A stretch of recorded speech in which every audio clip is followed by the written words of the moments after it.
Welcome in once again to Take the North, presented by Odyssey. I am Adam Studzinski. Once again, I produce this podcast. I'm alongside, as always, Dan Wiederer of the Chicago Tribune. He's at Haugh, finishing up the week at Haugh as we are still getting set for Bears and Panthers. Dan, we got a new thing that we're trying here. So this episode is going to be, we're calling it Listen to This, and it's going to be this week, 4 of the best pieces of sound that we heard surrounding the Bears leading up to the game.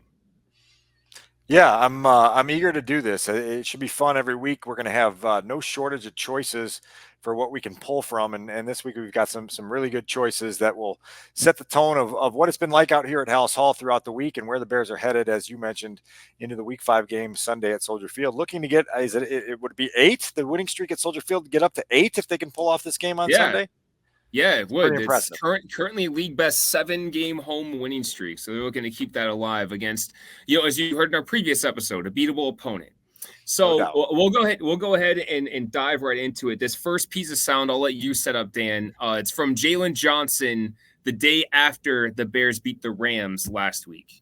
Yeah, anyone who knows me knows that I really enjoy talking with Jaylon Johnson, listening to Jaylon Johnson, getting his perspective on where the team is at, where his own mindset is at. And it's particularly notable this year now that he's taken on a captain's role. And last week was a big moment, as you know, for the leadership of this football team as they tried to get themselves back on steady ground after the 2-game losing streak in Houston and Indianapolis. And so when the Bears got back from Indianapolis, it had been clear that there was some angst building, some tension building amongst the team. And several of the players, obviously, as we heard all throughout last week, took it upon themselves to have their voices heard by the coaching staff, to get some words imparted. And it obviously paid off enough to get them through the finish line of a win over the LA Rams in Week 4. Coming out of that win, Jaylon Johnson came back to the media room in the dais on Monday, and we had a little exchange about what he sensed the Colts loss did in a positive way to kind of shake up the leadership of the football team in a way that got them to seek answers. And then a little bit about how their voices were heard by the coaching staff. Here is some of what we heard from Jaylon Johnson early this week. Like the loss in Indy shook things up a little bit, and maybe in a good way, where the leadership group kind of took the ownership last week of saying, we're not going to let this thing slide. Right, no doubt. How would you describe what went into last week in terms of that part of the equation?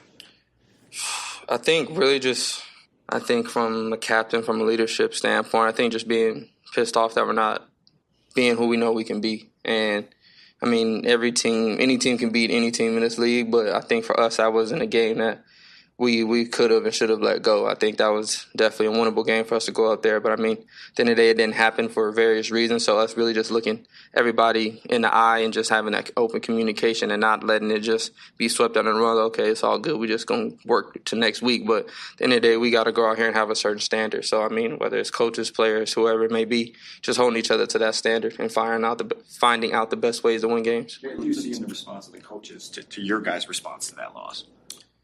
I think really just owning it, accepting it. I mean, at the end of the day, everybody has to own up to the role that they play in our success or our lack of success. So I think just really overall just kind of resetting, trying to figure out what it is that we can do better and go out there, and we were fortunate enough to get a win this week.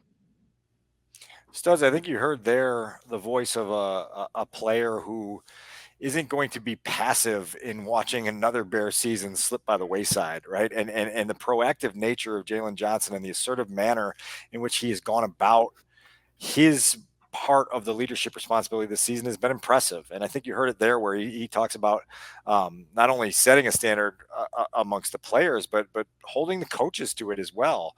And when you hear him talk about not just being willing to sweep a bad loss under the rug, it's music to my ears as somebody that's called for an organization here that can't just walk past mediocrity the way they have for so many years and so many decades. And so you're hopeful that there was some learning lessons and some productive steps taken forward last week as the Bears came out of a 2-game losing skid and found a way to get themselves steady, but did so with the players taking a good amount of ownership of the situation. I think that is something that, I can't remember a time since I've been working and covering the team closer as, a member of the media, that they've had a Bears team has had this type of conversation about needing to have more communication, holding each other more accountable, and had it done in like a positive way. It's always come out of like, you remember like the Trestman era where things were just falling apart left and right, and there was no accountability really. And a lot of that frankly was on the coaching staff kind of losing control of everything. But no doubt, you can sense that, the players that they've brought in, like Jaylon Johnson and so many others, don't want to slip into that type of season. And Jaylon's been here in a couple seasons when it's been bad, so he knows what it looks like when it's starting to slip away. And so the fact that he's willing to, and he's always been, you say it so many times, he's a real talk guy. Like he's gonna tell it how it is. He's not gonna BS you. So like, I love that he's continuing to do that and continuing to hold people so accountable. And even say, other stuff he was talking about this week is he's still holding the defense to a higher standard because he doesn't think they've been good enough yet. No doubt. And I love the psychology that Jaylon brings to the building every single day of constantly striving for better and constantly striving for excellence as opposed to just satisfactory. And it's refreshing, and it gives you a little bit of push as a team when you've got a bunch of those guys that are in that room applying that pressure every single day. Now, I will say this, to Matt Eberflus's credit, he has empowered his leaders. They have 8 captains this year. Sure, it's a lot, but he's empowered those guys to have a voice and use it. And the only way that is fruitful and beneficial is if, as a coaching staff, you don't have a one-way street on your side of the building, right? Like, you've got to open two-way traffic there, and you've got to be open to the feedback and allow it to resonate in order to find solutions. And so, to Matt's credit, I think he's done a good job with this group of empowering them, and then not only empowering them in words, but with actions as well, to allow them to have their feedback heard and result in action. And that's what you want from this football team. This is a big year. It's a pivotal year in so many ways for this group to take a step in the direction they need to go. And I think that, we heard some of that before we move on to our next clip here. We heard some of that last year after Matt Eberflus took over play calling from the defense. One of the things I remember last season, we had Jaquan Brisker on the midday show on The Score every week. And one of the things as we got through the season that we asked him about what he likes about Eberflus calling the defense and being more active in that room was that he listens to them. And so, like, he listened, and we took that to be like, hey, when they're pointing out what they're seeing or what they think is going to work, he listens, and he really takes that into account. And I hope that we're now starting to see more of that on the offensive side of the ball, because it felt like, this is just me, like, from what I gathered from the outside of Haugh, it felt like there wasn't enough of that last year or the year before that under the previous offensive coordinator. So, hopefully Shane Waldron I think you saw a little bit of it last week. I think he listened, and I think he saw that, hey, they need to be a little more hard-nosed with their offensive philosophy, and that led to some of the play calling that we saw. Yeah, I mean, I think there's a sense here that the Bears rallied well in week 4, but now you have to continue to rally in week 5, and we'll see which way they take it. I think obviously this all sort of builds a nice bridge to what you've got for us from another one of the Bears captains, another guy on defense, TJ Edwards. Yeah, so TJ Edwards is on the Bernstein and Harris show at noon every Tuesday. So 2 days after the game is played, and he's been great so far. And this week, one of the first things he talked about was how much better, and this plays nicely with the previous cut. So how he talked about how much better the culture is for this whole Bears team this season. Our expectations and our chemistry is just so much better than what it was. And I think we all knew in the locker room that it just wasn't a game that we wanted to have again, against Indianapolis. And, we wanted to come out and put our best foot forward, man. And I feel like, from all 3 phases, we showed some really good things and was able to kind of play some complimentary football, and I feel like that was really the first time we've seen that this year. We've seen, how good that can be, truly. How is the culture that much better that you describe it as night and day? Why and how is it better? Yeah, I mean, I think for me, I think it starts with just the people that are in the building, right? I think anyone who comes into the organization, one, they're great football players, but 2, they're great people, man. And anytime you can get to go to work with people who love what they do and also care for the person next to you, that's rare in this business. It really is, man. And I think we got a really special thing from that sense going. And it starts with kind of what we do throughout the week and how we practice and how we, detail in meetings and kind of what the expectations is from player to coach and coach to player. And those things are, they always continue to grow and build. But I feel like we do such a good job of that week in and week out. We do. So I think, Dan, that this is a continuation of what we heard week one after the comeback win against the Titans, when so many players talked about how different the vibe was in the locker room at halftime when they were down double digits to the Titans at home, first game of the season. How in previous years the locker room would have been a lot more negative than it was at halftime of that Titans game. And so we're still seeing that now a few weeks later about how everything seems to be like everyone seems to be on the same page and is really holding the rope, as they say, and going back to what Jaylon said, keeping each other accountable. There's not a lot of doubt inside the building right now, which is huge, and you want to wall that off for as long as possible.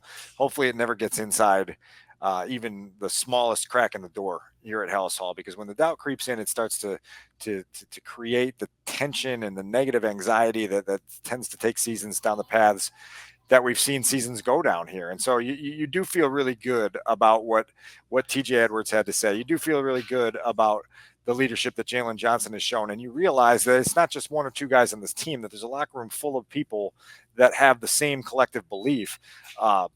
Keep pushing that forward, because you've got an opportunity here, as we've talked about on previous episodes. The schedule is very friendly now over the next 5 or 6 weeks for you to really create some momentum. And if you create that momentum and win some football games, now you're relevant. And once you've created that relevance to your season, all of a sudden that the energy doesn't need to be manufactured every Monday, Wednesday, Thursday, Friday. You just come in the building and you realize we're playing for something legitimate right now, and that starts to feed upon itself. And I think that this is a good stretch. This stretch of games is a chance for them to build up. If they continue holding themselves to this, and I hate to keep using this phrase, continue to hold themselves to the level that they believe they're at over the next 4 or 5 weeks, they're going to set themselves up to be in position over the last couple months of the season to make a push for something real, and not just the last month of last season. Look, there was a small playoff push last year, right? But like ultimately, 0-4 was over. It was really over. 0-4 is so hard to overcome. This year at 2-2 with we've talked about it. It's a light part of the schedule coming up. The next 4 or 5 teams they're playing are beatable. So, Washington is the toughest team on the schedule in the next month. And look, that's going to be a tough game for sure. They're playing really well.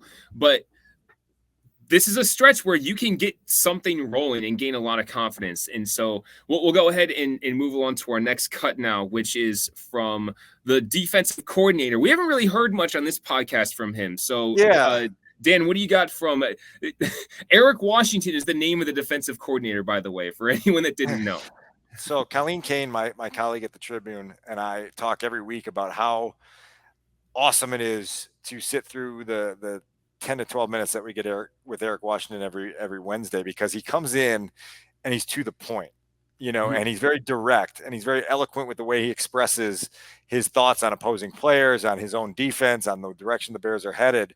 And you just feel a level of command when he's up at that microphone that resonates. And so one of the things I wanted to ask him about this week was just the closing mentality that we've talked about here, that this defense has, understanding that it has the firepower to finish off games if given the opportunity to. And you saw that last week against the Rams. The Bears had the lead for once late in the game, and their defense took the field with every intention and every understanding that they were going to slam that door closed and move on to the next order of business. And so I asked Eric Washington what he saw on Sunday against the Rams in that closing mentality. Eric, you mentioned in the spring that this was a salty defense and you were eager to work with them. When you saw them in a closing role on Sunday, what impressed you about the mentality and just sort of that sort of mindset that they were in to finish that game off? Sure. Not everything went our way on Sunday. And when we went back and really broke down our performance and looked at all aspects of what we aspire to be, there were some things that we have to do a better job with. And so there was a blend of highs, there was a blend of mids, and then certainly some things that fell way below the standard. And we just kept taking the field. It's one of the things that we always say, take the field. You have to move forward, play the next play, and collectively, in partnering with the coaches on the sideline, we were able to do that.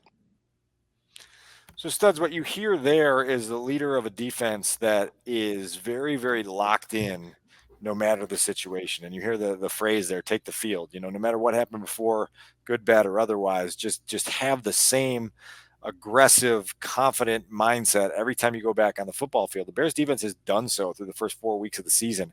It's why they've had a chance to win every single one of these games this year. They obviously get a defensive takeaway and a touchdown to beat the Titans in week 1. They're right there in the game the next 2 weeks in Houston, Indianapolis, and then they take over late in the game on Sunday against the Rams and ultimately get the exclamation point with the Jaquan Brisker interception when Darrell Taylor flustered Matthew Stafford into throwing a poor pass. And so that's it, right? Like this is a group that knows it's got everything it needs. And talking to some of the other assistant coaches on the defensive side of the ball on Thursday, Andre Curtis and John Hoke most notably, this group knows that it doesn't have to press to make the big play. And I think that's a really cool place for a defense to be in, where you've got playmakers on all 3 levels of the defense, and that you just realize that someone's going to come through as long as you do your job. Maybe it will be you, maybe it'll be the guy next to you, maybe it'll be the guy 4 or 5 down. But when you're in that mindset and you have that collective belief every time you take the football field, it becomes infectious. It becomes a little bit of a snowball that gets rolling. Right now, I think the Bears can really use that snowball to gather some team success. I think that's the number one thing you notice about this defense so far, that towards the last couple months of last season and now the first month of this season is, look, yeah, they got a chance to close last week and they closed, and they haven't had that opportunity hardly at all in the last 2 years. Yeah, right. Let alone, especially obviously to start this season, like you mentioned. But like you were saying there, though, they have so many guys that are capable of making the big play. And you don't have to think, oh man, it's got to be Montez Sweat. He has to make this play. No, it can be TJ Edwards. It can be Tremaine Edmonds. It can be Darrell Taylor, who they just signed barely a month ago. And then in combination with Jaquan Brisker and Jaylon Johnson, the names go on. Like almost every player you list on that defense is capable of making the big play. And I think that what you realize when you watch them for a full game is at some point, somebody is going to make a huge play. Like part of what their defensive philosophy is, and what the cover 2 philosophy has been for a long time, is they're going to make you work and they're going to make you take 10 plus plays to go down the field. And at some point you're going to mess up. Yeah. And it might just be a sack that knocks you out of field goal range, or it might be a sack on 3rd down inside the 20 that makes you have to kick a field goal instead of getting a touchdown, or it could be something catastrophic like a sack, fumble, or a pick. And we've seen through 4 games now, the only game they didn't get a turnover right was the Houston game. Yep. And in that Kyler Gordon had a really good chance at a pick 6. So they've done in every game something to see momentum or cause a catastrophic mistake, and I expect that to keep happening. Yeah, and you want it to keep happening. And I always reflect back to 2018 when that defense got humming, and for the most part, they were playing a lot of games on their terms. And once you get the game on your terms, and you can make an opponent desperate to try to find an answer, now all of a sudden you're just throwing haymakers. And the number of haymakers the Bears landed in 2018, their takeaway total swelled, their defensive touchdown total swelled. That's what this unit is striving towards. But I think collectively, from what we heard just from our last 3 speakers here, Jaylon Johnson, TJ Edwards, and Eric Washington, is a group that believes that it has everything it needs to go to the level it wants to go to. We'll move right along here then, Dan. This is our last clip we're going to play. This is another guest that was on the Bernstein and Harris show this week on 670 The Score in Chicago. This is from Mark Sanchez, who was the color commentator alongside Adam Amin for the Bears-Rams game on Fox last Sunday. And so obviously the big thing we want to talk with Mark Sanchez, as a former NFL quarterback, we want to talk with him about Caleb Williams. And so we asked him about Caleb, and he ended up giving us a really great chunk about how hard it is as a quarterback to adjust to the NFL, especially when you're starting in your rookie season. Listen, it was difficult for me because, I thought I was a pretty good player. Okay. I thought my arm can make up for a lot of things, and I'm competitive as all get out. I don't care if we're flipping a coin, playing thumb war, or, playing a football game. I want to win. That's just kind of the way I'm built and the way I'm wired. It's even harder exponentially, I'm sure, for Caleb, because he's so much more talented than I was, right? This guy's got talent dripping out of his ears. He doesn't even know what to do with it. He doesn't even realize how talented he is yet, because once he gets this game management stuff figured out, oh, mama, look out, right? So he has to fight that all the time because his arm is good enough. If his feet get sloppy, his arm can fix it. Now, if that becomes a pattern and you start drifting in the pocket and boom, now you start getting hit, well, what the heck? I got to get back to my fundamentals. You know what I mean? So he's developing that stuff. He's stretching and flexing and working out new muscles. And a lot of those muscles that you're working out in the NFL are just saying uncle, are just quitting on a play when the defense wins. And they're going to win. You have to understand these defensive coordinators, they're sick, dude. They're twisted in the head. All they want to do is stay up all night for 6 nights a week, don't see the daylight until they go out for practice. They don't see their family. All they're doing is dialing up blitzes and pressures and ways to ruin your Sunday in front of your family and embarrass your ass. That's all they're trying to do. So when you understand that, then, okay, how do we come up with a plan to handle this? How do we come up with a plan for, hey, man, this guy dialed up a good pressure there. I got to get rid of the ball. I got to fall down. I got to throw a ball in the stands and give somebody a souvenir just so Cairo Santos can get us 3 points and we stay in this ball game. Those are the things he's trying to work out. And then from a coaching staff standpoint, you don't want to take it all away from him and put him in this little phone booth where he can only turn around and hand the ball off and you get to throw it on third downs when we have to. You know what I mean? Because that feels like you're grounded. You know what I mean? No screen time this week. You're in trouble. That kind of stuff is it's a little remedial. It's definitely embarrassing. And the team kind of feels it oh, he can't handle it yet. He needs the training wheels. But if you do it in a more organic way, like the way they did last week, and when he sees the other guys handling some of the hard stuff for him and realizes he can be the distributor and just dump it down to Roschon Johnson and dump it down to DeAndre Swift when the backers are in their deep zone drops, oh my God, it's like a freeing feeling. When I got the chance to dump it down to LaDainian Tomlinson and he scampers for 25 yards on the first play of a 2-minute drive, I mean, are you kidding me? You don't have to throw it 25 yards to get 25 yards. So he's learning that. And it's really fun to watch because he is one special player. And once he gets it, I'm telling you, look out. All right, Dan. So obviously there's a lot there. I don't want to take too much time on this, but I mean, the thing that I took away the most from that is he's seeing what we're seeing. Caleb is learning, and he's having to recalibrate what it takes to win a game. And also, Mark Sanchez sees the talent, and he thinks that eventually this is all going to click. And when it does, like you just heard, watch out. So a few things I want to reference here is, number one, you can understand now why I have the reverence for the conversations that I have with Mark Sanchez that I do, because you're learning something in every sentence, and he's got a way of describing it through a first person experience that just brings you into that world really quickly. And you heard that through that entire bite.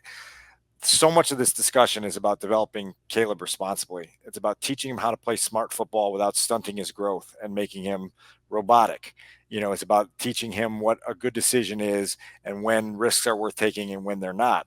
It's about fundamentals. And as Mark said there, he's stretching, flexing, working out new muscles. And over time, you're going to have to just figure out how to get those muscles strong enough to have you play winning football successfully on a week in, week out basis in the league. The other thing that I'll say is this, is I obviously talked to Mark before the season began, and I wrote a piece a week ago for ChicagoTribune.com. And one of the things that he said to me that I thought was really notable, and you could kind of hear it in what he was describing in that bite, was that he wishes, if he could change anything in his life, that he would have the opportunity to have called 3 NFL games from the broadcast booth before he ever started one.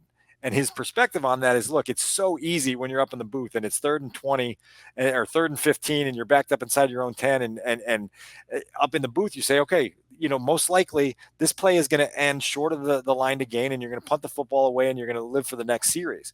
But when you're as competitive as you are and you're a young football player and you say, it's 3rd and 15, I got to get 16 yards in this play. Well, now all of a sudden you're prone to making some reckless, foolish decisions just because you're competitive and it comes from a place of great intention. And so learning and maturing and going through those stages as a young quarterback to get that expertise and to get that knowledge is very important. And so, look, like if we could bring him on weekly to give us some insight on the Caleb Williams growth process, I'd be all for it. So that's your challenge. Your homework assignment is to get Mark out to Take the North pod once a week.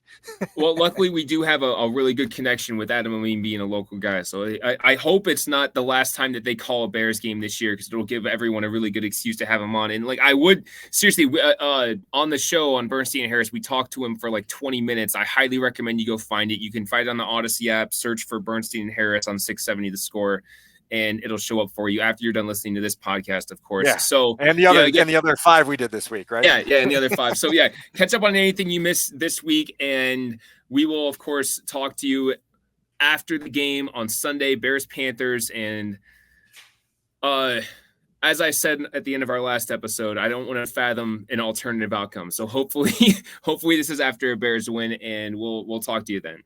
Bears 23, Panthers 17. Great talk. See you out there.